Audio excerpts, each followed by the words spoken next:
Coming up, the rise of political Islam. We don't have to like them, but we do have to understand them. And I think that's important now as Islamists are at the front lines of a lot of the conflicts and debates that we're having in the Middle East. Brookings Institution's Shadi Hamid discusses Egypt, the Muslim Brotherhood, and illiberal democracy in the Middle East. It's just ahead on Global Ethics Forum. Our speaker is Shadi Hamid, and his book, Temptations of Power, Islamists and Illiberal Democracy in a New Middle East, will help us to understand the complex interplay among Islam, Islamists, and the competing demands of democratic legitimacy. This book really has been 10 years in the making, and I started conducting field research on Islamist movements in 2004, 2005. I was living in Jordan at the time.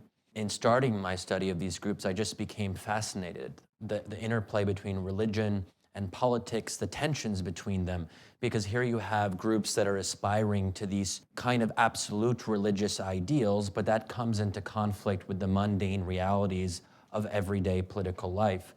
And in Jordan at the time, I was, a young, naive graduate student, and the Muslim Brotherhood there must have thought I was a little bit weird because I would go on a regular basis, sometimes, every other day or something. I would go to the archives of the Muslim Brotherhood's political party in Amman, and I would just kind of sit there for hours looking at documents and articles and just trying to immerse myself in this new world that I was discovering. And that was at a time when political Islam wasn't a very hot topic, and certainly not in Jordan. So the Jordanian Islamists were, who is this guy? What does he want? What is he up to? Is he a spy? I mean, that sort of thing. And, ever since then, I've been trying to understand who are Islamists, what really animates them.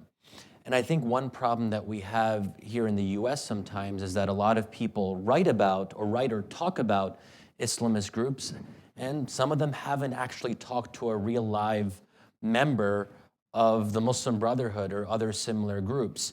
And I take that very seriously, that to really understand these groups, you have to spend a lot of time with them. You have to immerse yourself in their world and in their worldview. And I'll just say that we don't have to like them, but we do have to understand them. And I think that's especially important now as Islamists are at the front lines of a lot of the conflicts and debates that we're having in the Middle East. And it also relates to us in terms of how we conceive US foreign policy in the region. This book kind of began with a puzzle.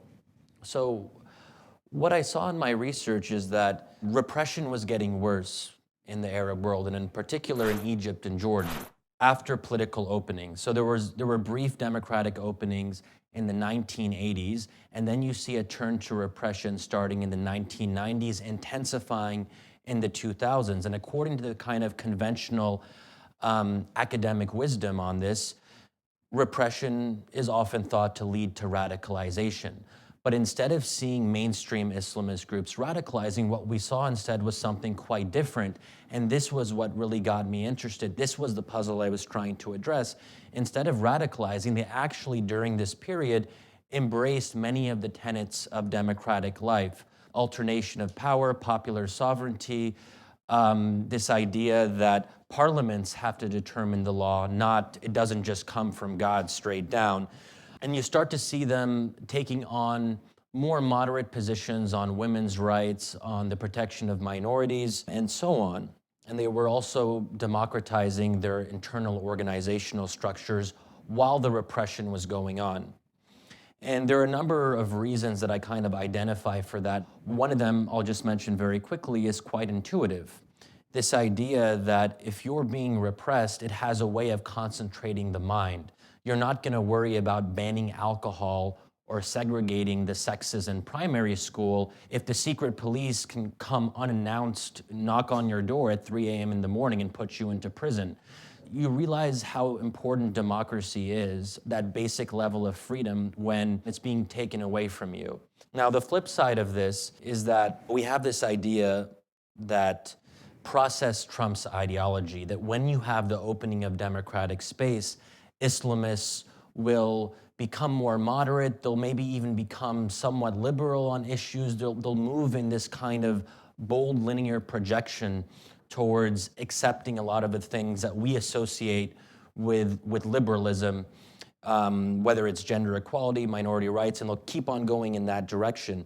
And I'll just actually, and it's something that we hear a lot in the popular debates as well, so not just among academics, but even our former president, George W. Bush, really subscribed to this idea that inclusion can lead to moderation. I'll just quote you something which is really interesting in retrospect that he said.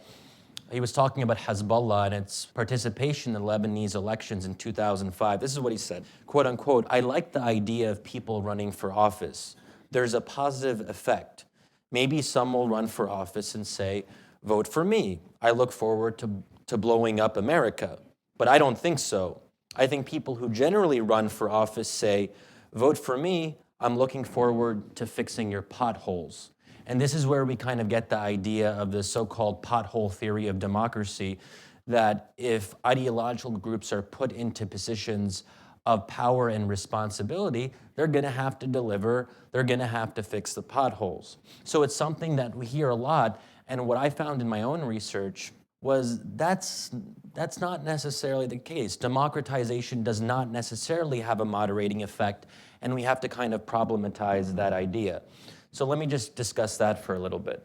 First of all, we're talking about deeply conservative societies. So when you have an opening of democratic space, Islamist parties have to be responsive to that popular sentiment. They have to respond to their conservative supporters.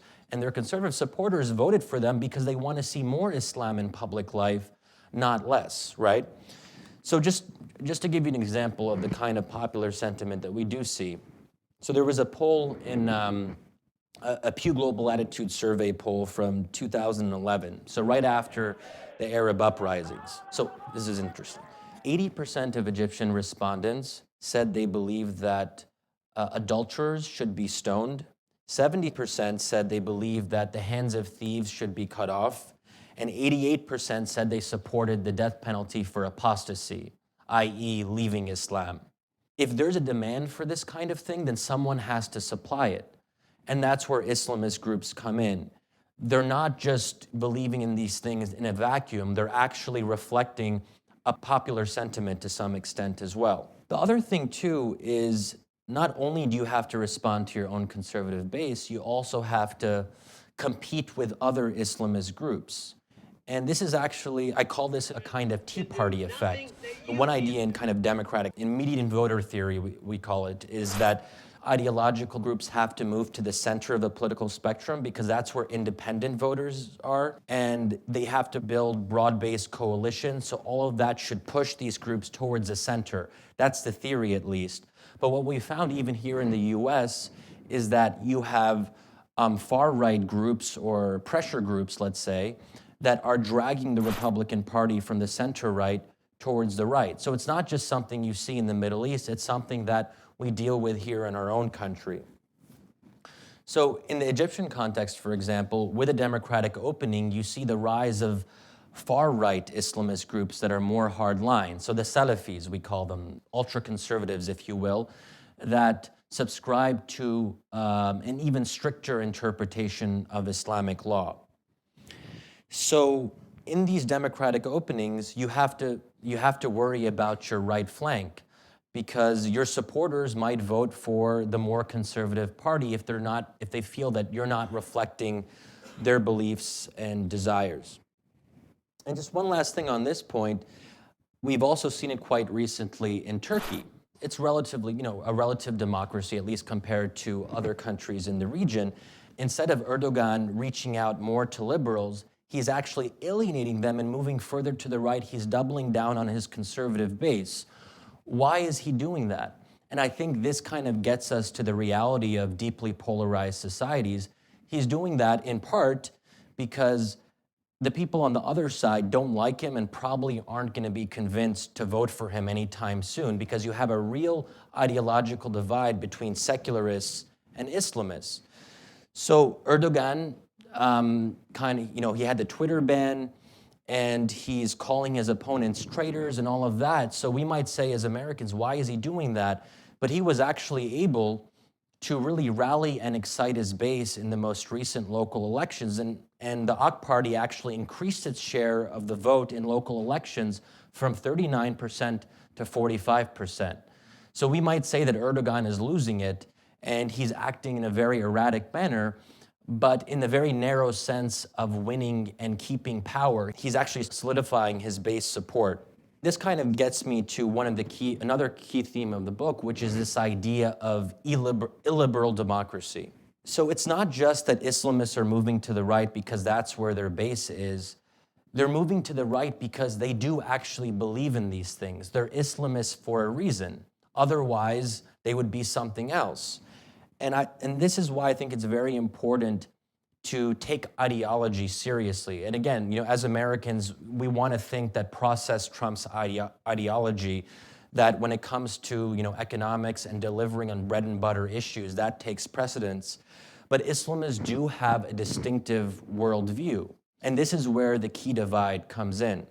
It kind of brings up a very, I think, thorny question is, what if Arabs decide, or what if Egyptians, or any particular group of people decide through the democratic process that they don't want to be liberal, that they want to participate in the democratic process and they believe in that, but it's not being used for liberal ends. So in other words, Islamists and the broader population to some extent have different views on gender rights. Just to give one example on that, there was a March 2012 YouGov poll where only 18% of Egyptians said they believed that a woman can be head of state, right? So that's a pretty low number. And if you break it down by gender, only 24% of female respondents said they believe that a woman can be head of state. So that tells us something. Democracy, at its essence, is about the right to make the wrong choice, in my view. So how far can this go? And, what will these illiberal democracies look like? And this is quite different from our own history, and this is why I think it's difficult from an American perspective to really grasp this, because liberalism and democracy went hand in hand in our own history. We started with constitutional liberalism first, at least some degree of constitutional liberalism, and that was established. And then we see a real move towards democracy later on in terms of universal suffrage, in terms of equality of all citizens, in terms of participating in the democratic process, and so on. Also, if we look at other Western democracies, you see a similar sequencing. The problem with actually adopting that in Middle Eastern countries is it's very difficult to tell an Egyptian or a Jordanian or Tunisian voter, listen, before we give you democracy or before you're ready for democracy, you have to do all this other stuff first. Constitutional liberalism, establish the foundation. Democracy has become such a normative good in the public discourse, not just in the West, but across the world, that people want democracy right away, and rightfully so. They want to be able to make their own decisions, to vote for their own representatives. And so you can't really have the sequencing where you establish the kind of liberal basis first. So I guess I would just kind of, in that respect, pose the question to you. Do people have the right to try out an alternative ideological project? If a majority decides that they want to go in this illiberal conservative direction where they're implementing Islamic law, where to some extent they're restricting perhaps the rights of women or minorities, or there isn't full equality, how far can these majorities go if that's something that they really believe? It's not just something they're doing because they want to win votes. It's something that is central to their own ideology. I'll kind of just close by talking about what I think are the fundamental ideological divides in the region. And we see them in very stark fashion in a place like Egypt, where you do have a very flawed, but there was a democratic process. It was flawed. You had the Muslim Brotherhood and Mohammed Morsi in power. They didn't do a good job in power, but they were democratically elected. Then you have a military coup on July 3rd of last year, where you have the democratic process being aborted. Now, this is, I think, one of the fundamental questions now is, are Islamist parties, are they going to be allowed to participate in the democratic process, or are they going to be blocked? And I think a question that I get a lot, and I think it's one that I think a lot of people struggle with is how in a country like Egypt, where you do have a democratic transition, how come many liberals and so-called pro-democracy activists actually ended up supporting the coup against Egypt's first democratically elected president? That's a very interesting question of how people who said they believed in democracy and who were on board initially turned against the Muslim Brotherhood, but not just turned against them, actually supported a military coup against them. And there was nearly unanimous support for the coup among so-called liberals in Egypt. And this is where I think we get to the thorny issue. It's the prospect of illiberal democracy in these countries that provokes liberals and secularists to have anti-democratic reactions. For them, they don't want to test out that experiment. And these divides are really, at the core, quite raw and existential because unlike, say, in Latin American transitions, where the divides were primarily economic in nature and you could reassure people about their economic interests, what makes the Middle East so difficult is that you have these intangible divides about the role of religion in public life, because you don't know what the Muslim Brotherhood is going to do if it stays 5, 10 years in power. So it's not just a fear of Islamists being in power at the time, but a fear of what they might do in the future if they stay in power. So it's a kind of speculative fear, and that becomes very hard to address through reasoned debate. The other thing, too, is a lot of these countries haven't had a real open discussion about the meaning of the nation state, the identity of their country. And with Islamists coming to power, many people felt that those things were being threatened in a very basic way. And this is where I think in some ways what we're seeing in the Arab world today isn't really comparable to Eastern Europe or Latin America in the 1980s and 90s, but is actually more comparable to the revolutions of 1848 or even the wars of religion in Europe before that, where it was really about the state, the nature of the state, these fundamental issues, and there isn't real consensus on them. So you hope ultimately that people will work those divides out through a peaceful democratic process, but sometimes they can't, and in Egypt they couldn't.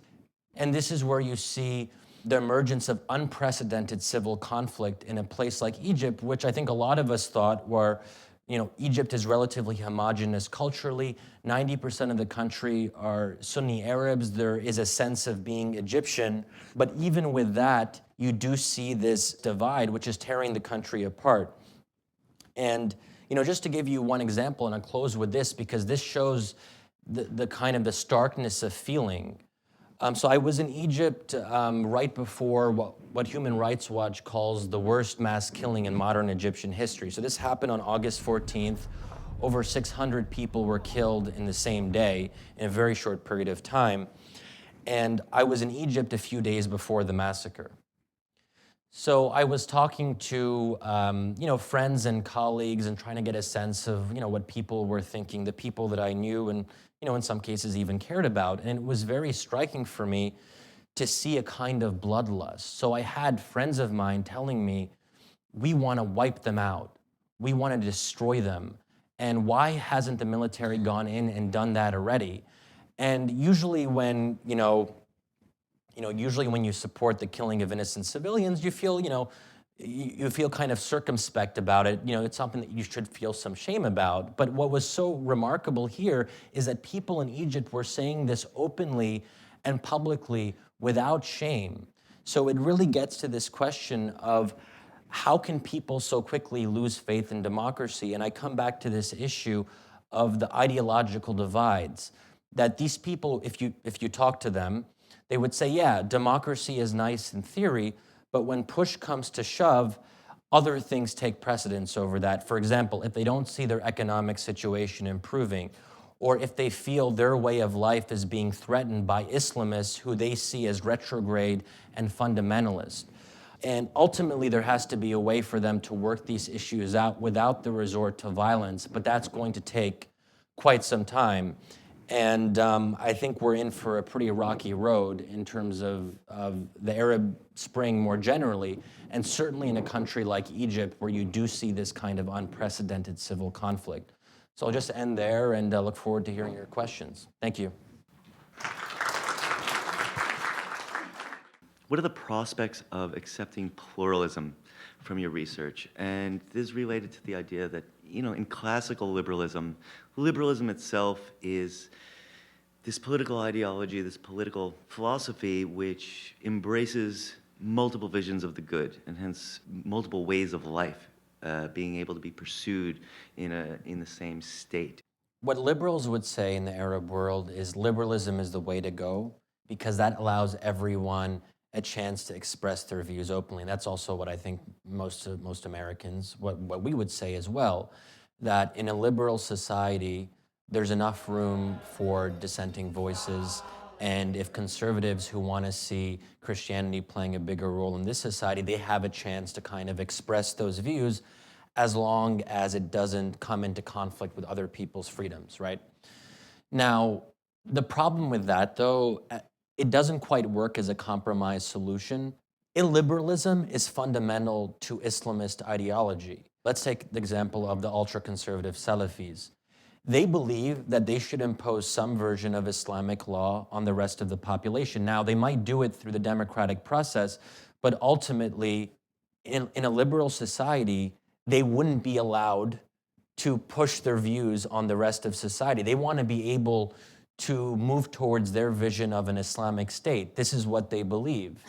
So there's no room for them in a liberal society. If that's what the clear boundaries are, then what Salafis are going to hit a wall, and there's no place for them in the democratic process. Now, you might argue that's the way it should be, that Salafis believe in certain things which are unacceptable, and they shouldn't be allowed to express their views fully in the political process. But that's a difficult debate because at the same time, you don't want to drive them underground and push them outside the process where they might be more prone to violence.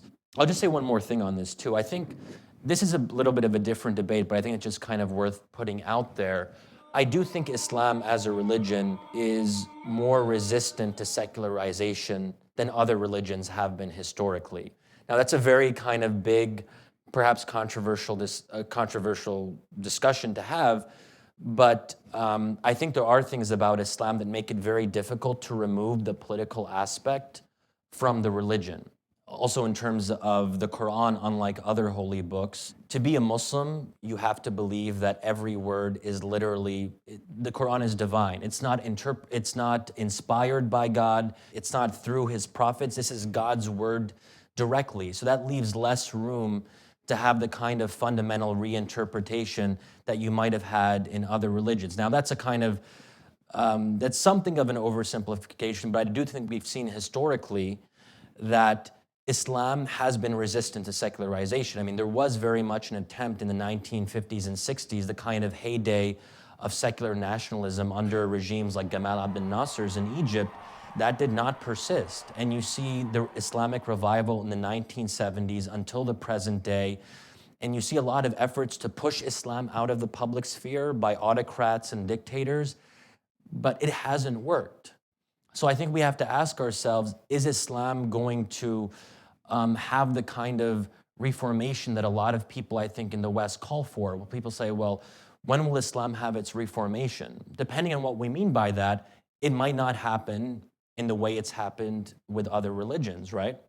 One country you haven't mentioned is Tunisia. And Tunisia now has a constitution with some rather liberal elements in it. Would you address what the possibility is for Tunisia to be a model for the accommodation of Islam? Yeah, I'm glad you mentioned Tunisia because it is the relative bright spot in the region, so it's always nice to end a talk on a positive note. So that's good. I also have a chapter in the book, Is There a Tunisian Exception? I don't think I'm being definitively answered, but I think you're right that so far Tunisia shows the way forward, that here you have an Islamist party that came to power through the democratic process and it made major concessions and compromises on the constitution. And by and large, it's a pretty good constitutional document. I think there's a darker undercurrent in Tunisia, and this is what we're going to have to watch going forward, is After the coup in Egypt, you have the secular opposition kind of threatening mass protest, threatening to bring down the elected Islamist government by any means necessary.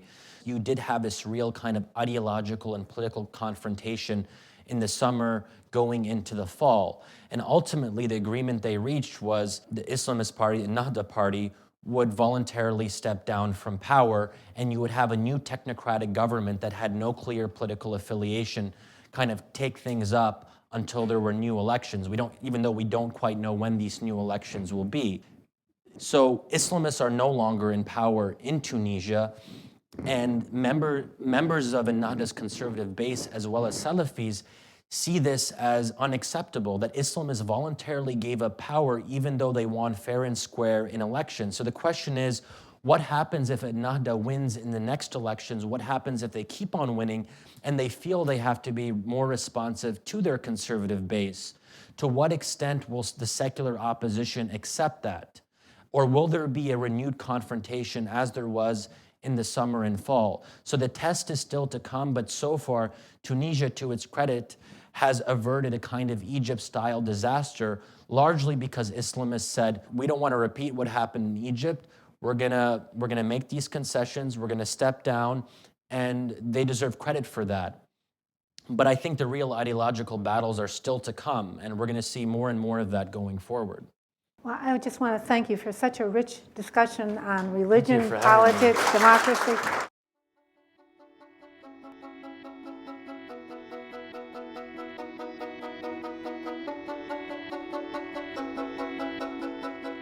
For more on this program and other Carnegie Ethics Studio productions, visit carnegiecouncil.org. There you can find video highlights, transcripts, audio recordings, and other multimedia resources on global ethics. This program is made possible by the Carnegie Ethics Studio and viewers like you.